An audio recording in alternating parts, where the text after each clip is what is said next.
À chaque fois que je me dis que ça pourra pas être pire, l'infranchissable finit toujours par être franchi. Petit bilan de cette semaine.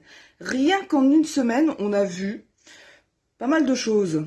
Donc déjà, une colonie d'enfants juifs qui se fait arrêter à la sortie d'un avion et la monitrice qui se fait menotter, interpeller, traitée comme une criminelle alors que juste elle était monitrice d'une colo de juifs. Et la raison aurait été que c'est parce qu'il y aurait un jeune de la colo qui aurait chanté un chant en hébreu.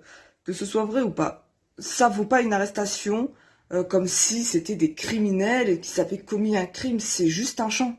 La vraie cause de leur arrêt est tout simplement le fait qu'ils étaient juifs.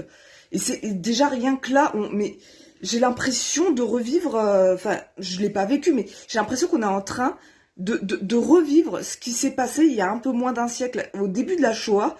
Ça a commencé pareil. Je suis complètement scandalisée de voir qu'en 2025, c'est encore possible de voir ce genre de choses dans les actualités. Mais surtout en Europe, quoi. En Europe. J'ai l'impression qu'on n'a rien appris de l'histoire.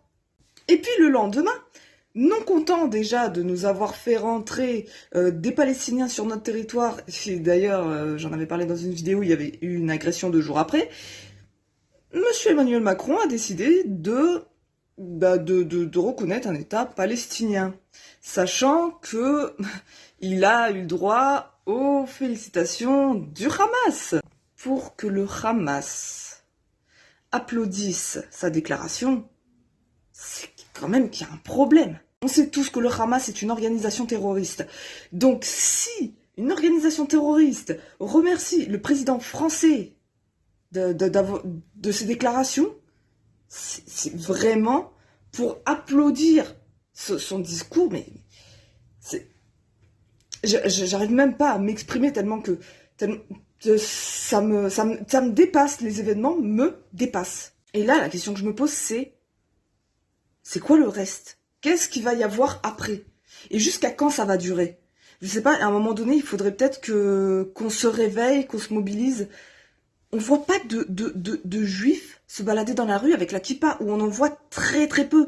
Les gens ont peur, les juifs ont peur de se montrer. La Magen David, moi, croyez-moi que quand je vais dans la rue, je la montre pas, hein, je la cache, je boutonne ma chemise comme ça, on la voit pas. Donc là, honnêtement, je vous dis, il est vraiment temps de réagir. Parce que sinon, la Shoah est de retour.